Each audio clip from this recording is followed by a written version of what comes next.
Trish Regan is here, famed business journalist, former trader at Goldman Sachs. Trish, we saw this. It's so easy to go, oh, it's over in Europe, who cares? But the very same kind of challenges the farmers are facing over there, farmers here are facing. They go on strike here. We got big problems.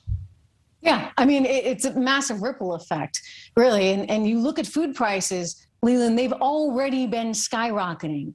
And I don't see it getting any better. I mean, the Fed is going to try and manage this. But the truth is, when you really look at the current inflation numbers, and I'm including food and energy in these numbers, they're actually worse than anybody thinks. And the reason for that is that they changed the metrics way back in 1983. They took out housing when they looked at inflation. And so, in fact, I suspect inflation is currently much closer to the 16% range than the 8.6% we've heard. And then you factor in strikes and difficulty with whatever's going on overseas with farming.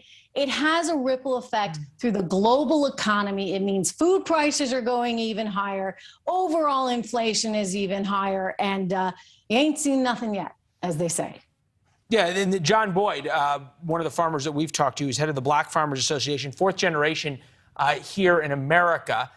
This is what he had to say just a couple of days ago. The administration hasn't made farming, in this case, the American farmer, a priority. And when you don't take care of American farmers, you're going to have a shortage in the supply chain. And what that's going to happen is empty store shelves. Restaurant prices are going to go through the roof because they won't be able to get the goods and services that they've been getting. I don't want to make this too political, but you think about what the farmers in Europe are angry about, which is basically the European governments have the boot on the neck of farmers. And then you think about what's happening here with diesel prices and fertilizer prices for American farmers. It's kind of the same thing. Yeah, I mean, look, this is going to affect everyone. I mean, if a farmer has to pay more because diesel prices are going up in order to get his crop out, that's just the reality of it. He's going to have to charge more. And so when he charges more, the restaurant owner has to charge more. And this is just the way the world works. This is how inflation gets so embedded into an economy. And the danger is you don't have enough growth to keep up with that inflation. And consequently, you get what's known as stagflation, which is exactly what we saw in the 1970s. So it's sort of a return to those times in ways that I think are really, really troubling. And again, you don't have to point the finger necessarily at the administration and say it's all their fault. I think it's partly their fault. They could have, should have done things to help mitigate this by being maybe more responsive to the traditional energy industry. But you could also say, look, you got a Federal Reserve that's printed a ton of money and just didn't stop. And then you got Congress all in that put $1.9 trillion worth of stimulus in there. And the reality is you combine all those things together and it's having a really big effect on everyday Americans, from farmers to secretaries to you name it, truck drivers. Everyone is affected, Leland. Right. Well, yeah. And farmers, though, are the way we eat. So it's a little higher level. I'm thinking, though, from a regulation standpoint, and that's what's happening in Europe, is that it's not that the farmers are saying, hey, things are going to cost more. It's, hey, we're not going to grow things anymore because of these new regulations.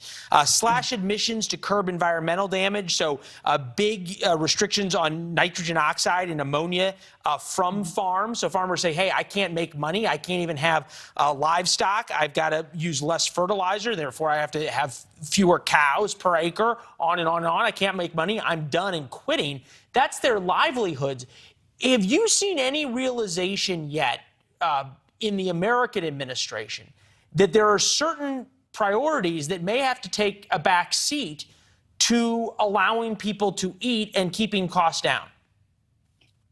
I haven't seen a focus on that. I haven't. And I look at sort of the green energy initiative, which, by the way, I don't have a problem with. I'm all for the solar panels and the EVs. Go for it. Guys, have a field day. We need all the energy we can get. But I don't see a willingness to recognize that in the interim, it's going to be very, very painful.